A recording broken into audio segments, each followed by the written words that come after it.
Good morning, guys, or good afternoon, whether you're joining me from the present or the future. Welcome back to another FutureFight Vanguard video.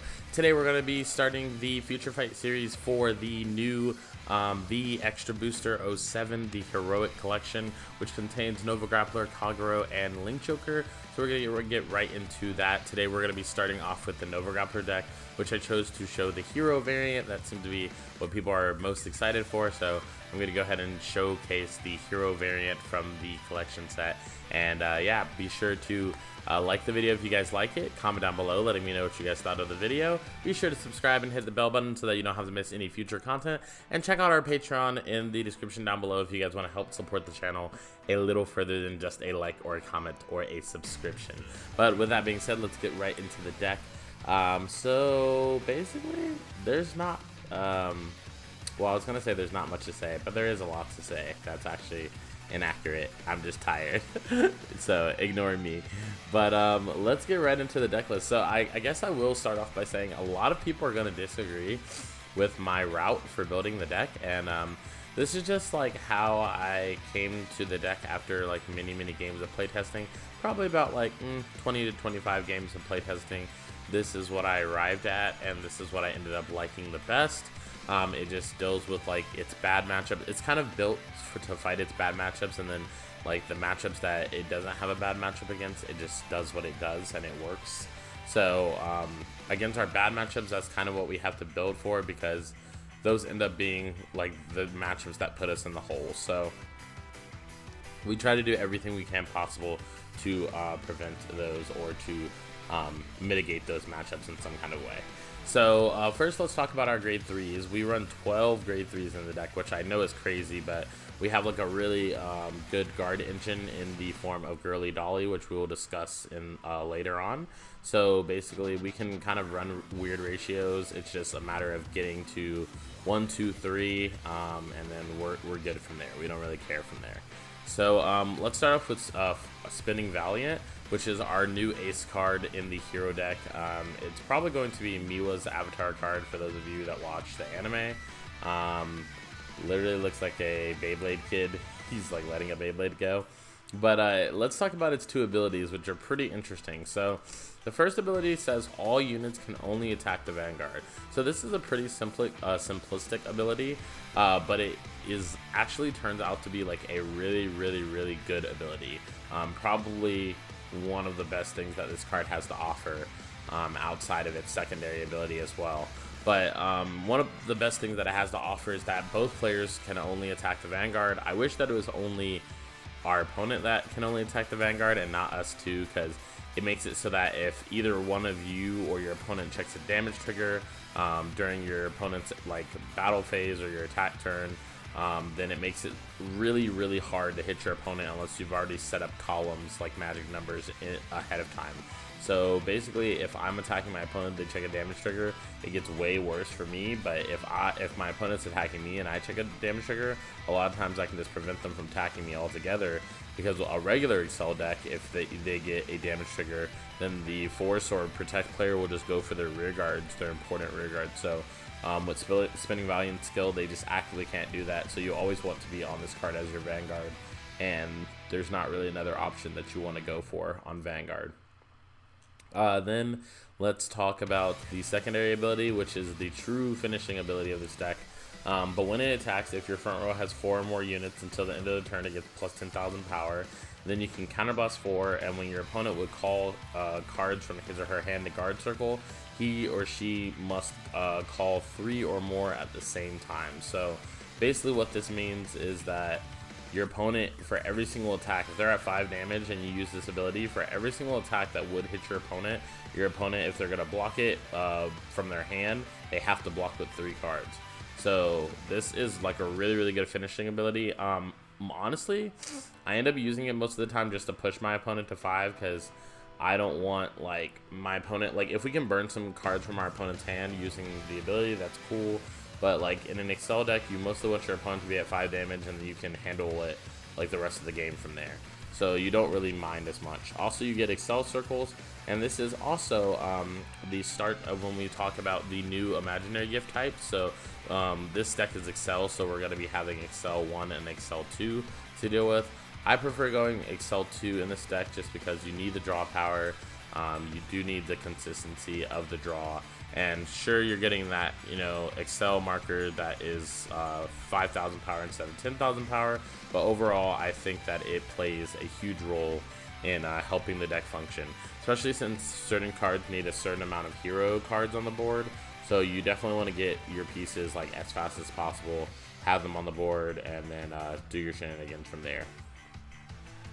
Then our next grade 3 that we have in the deck at 4 is Girly Dolly. Now this is my hands down favorite card in the deck. If I see this card with Spinning Valiant, like, I'm very confident that I could like probably take the game. The reason being is Girly Dolly's skill is Vanguard Rearguard Circle. If you have 5 or more heroes on your Rearguard Circle, then all of your Guardians get plus 10,000 shield. So this is really, really cool, and this is also the reason for our trigger lineup as well, because we're running 4 crit, 8 draws, and 4 heal.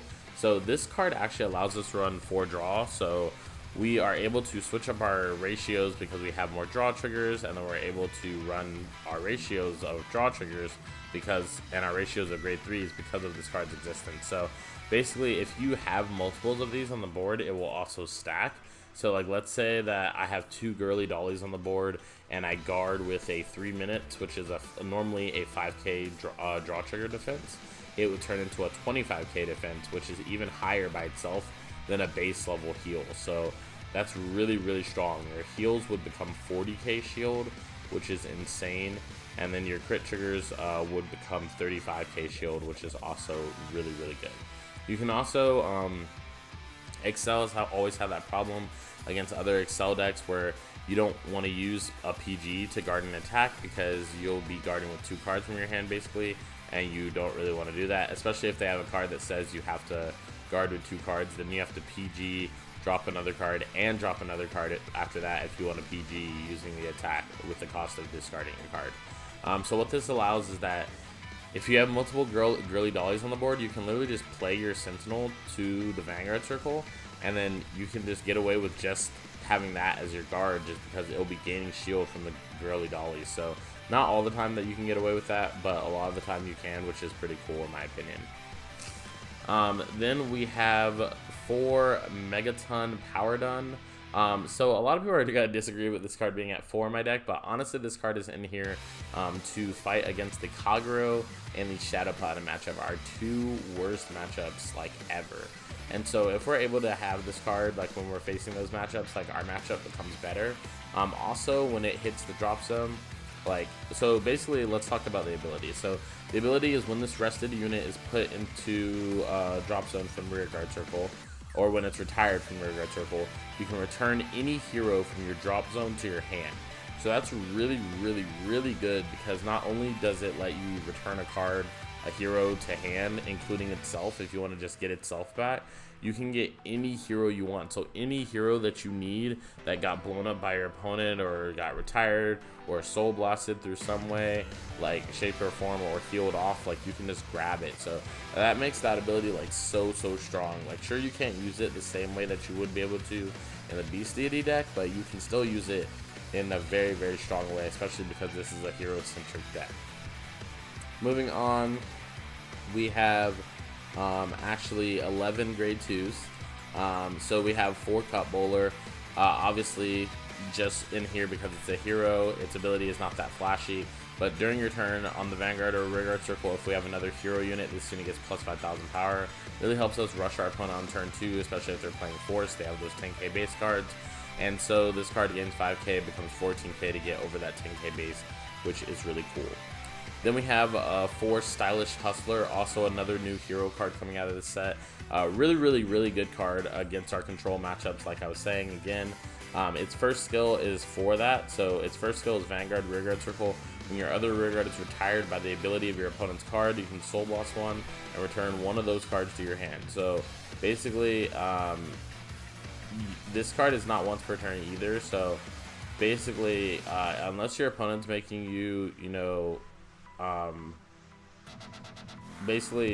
unless your opponent's making you discard a lot, I believe that, unless there's not a ruling for this, but I believe that if your opponent uses cards like Blade Master, like Dragonic Blade Master and stuff like that, you can Soul Blast everything you have back to get like your units back. I might be wrong about that. Please correct me if so, if there's a ruling released there or something like that, but I do believe that this card works that way, which makes it amazing against like your control matchups, because your control matchups, like, they retire your rear guards and then usually you wouldn't be able to get them back, but with this card you can when they're retired, so that's pretty cool. Then when it's on the rear guard circle, it does work as well. So and also when you're on the rear guard circle, when it attacks, this unit gets plus 3,000 power for each card in our damage zone. So basically, the more damage we've taken, the maximum it can get is 15k, which makes it a 24k by itself. Great number on all types of decks. Then we have 3 Warrior of Chakram.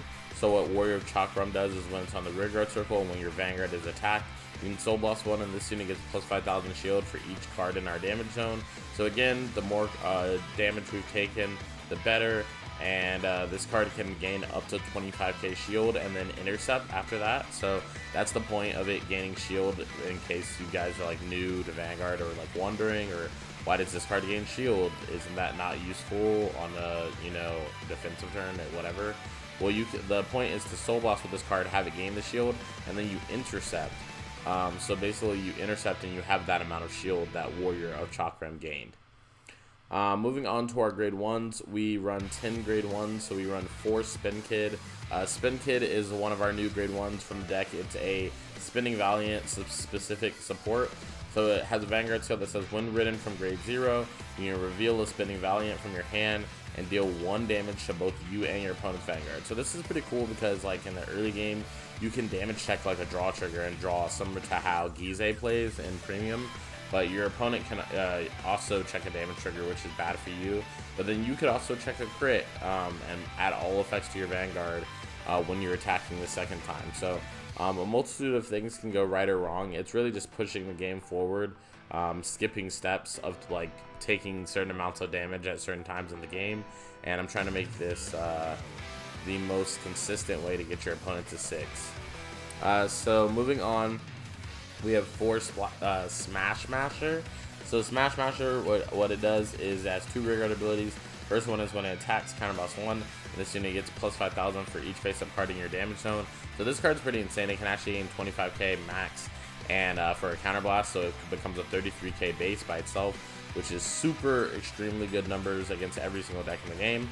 And then also its rear guard ability is at the end of the turn, if you have a grade 3 hero Vanguard, then you can put this unit into your soul and countercharge 1. So not only does this fuel your soul with cards like, you know, Stylish Hustler, Warrior Chakram, stuff like that, but it also countercharges, which allows you to have a chance at doing Spinning Valiant more than once. And also it like frees itself with its first ability, which costs a counterblast. So very important to keep note of. Then our last grade 1 in the deck, we're running 2 Dividing Rows. I didn't really like the other 8k booster that heroes have, so I'm running Dividing Rows instead. Also, running Dividing Rows is not that much of a problem when you have Girly Dolly in the deck, like I said before. If I have one just sitting in my hand and I have a Girly Dolly on board, at least one, it becomes a 10k shield, so it does become useful to me, even if it has no shield power. A lot of times you can ride, and if you get this card, and prevent your opponent from doing a damage to you on the first turn anyways, which is really good as well. Moving on to our grade 0s, we have 1 Sling Burster, which is our starter, a hero starter. And then we have 4 crit, 8 draw, like I said before, and 4 heals, with one of our draws being our Sentinel trigger, and one of them just being our regular V-Series draw. So going back out so that we can view some of the games here, we're going to load up Hero 1. So we're playing against Neonectar the first match. Not a big surprise, or like we don't really fear that. But we do hit a draw trigger on defense, which is pretty good. We attack our opponent 2 times, so we're getting a little bit of a rush off. We do hit another draw trigger on defense. We ride, and we just are attacking to our opponent, going ham.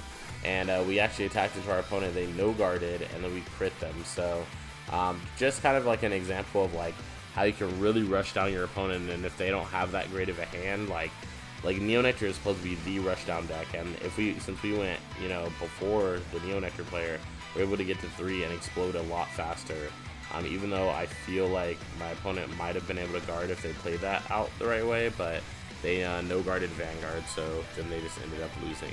And that's where the crits come in handy too, because if I was running front triggers, I know a lot of people wanted me to run fronts, then I wouldn't have won that game or some of the other games that I play tested. So we're playing against DI this game. So I made him take a damage with the Spin Kid skill, and then I attacked him for damage. So he attacked and he had 2 damage. We no guarded there, and we took the 3rd attack as well. So we rode Cut Bowler. We attacked for 23. He takes it. We attack. We hit a draw trigger, and we put the power to rear guard. He chooses to go into Protect 2, which I found interesting, because I feel like Protect 1 would be much better in this scenario, but that's just me. I ride Spinning Valiant, attack with Girly Dolly, attack my rear guard, attack my Vanguard for 22. He goes for a 2 to pass. We do check a heal. We do heal power to our rear guard, and we attack for 19. He's at 5. So he uses Dimension Creeper skill to soul charge, Gwyn the Ripper, soul charge, and kill Girly Dolly. Unfortunately, we don't have any of our cards to get like our card back, so we are being affected by these retires. And then we just take the last 2 damage. We ride, get another Accel circle. We attack for 22, and we counterblast 4. Because you already know what's about to go down. Our opponent's just going to die probably. So I twin drive, get nothing. Then I attack my final column, and that ends up being the game because he literally doesn't have anything else in his hand that he can use for the defense. Loading up our hero game 3. We're playing against the Starhulk deck, aka known as the reverse triggers deck. This deck doesn't really affect Accel that much. You literally just like try to pound their face in. So our opponent rides, we have to G-assist for 1, which is kind of unfortunate, like that we have to G-assist for 1 and we don't have a Spinning Valiant, but I heard things went decent after this. So basically we attack with Stylish Hustler, we get a draw trigger, and we attack for 24. He does the skill, getting Force 2 onto his Brant. And then he attacks my rear guard and attacks Vanguard. So yeah, so he re-rides, gets Force 2 again. And he ends up doing the skill wrong of his grade 1 like a couple of times, so I just ended up letting it go. But with Girly Dolly on the board, that became so I have a Girly Dolly on my Vanguard and my rear guard, so right now I have like kind of like the ultimate guard setup. So it's hard to you know, try to get around this because your opponent just has so much shield. Like, it doesn't make any sense. Like, that's like I just played that draw trigger for my hand and that was a 2 to pass because of double Girly Dolly. So we do attack, and then our opponent attacks for 13. We know to pass, checks 2 grade 3s, we guard all the rest, and yeah, this is how we ended up winning game 3. So like I said, you don't really care about the Brant deck. Like, your opponent can reverse your triggers all they want. If you check a heal, I guess that's sad because you do lose, but you know, that's every deck against Brant. But you really can't, you really can do more against Brant just because of your 8 draw triggers and not your crits. Because if you had checked your crits, you wouldn't do any damage. But the draw triggers would basically ensure that I still do damage, but I just need the, you know, combo pieces to do it. However, with that being said, this has been Josh from Cardfight Empire. I hope you guys enjoyed the video. If you guys did, leave a like on the video, comment down below, letting me know what you think of the hero deck, what's going to be your variant, your ideas. I'd be happy to know and discuss it down with you guys in the comments. But also check out our Patreon. Contains Cardfight Empire exclusive stuff, such as my deck list from day to day, my playtesting, some of my matches on there with my playtested decks and all that stuff. So if you guys are interested in that, definitely go check that out down in the description below. With that being said, this has been Josh from Cardfight Empire, and I'll see you guys in the next video. Peace, guys.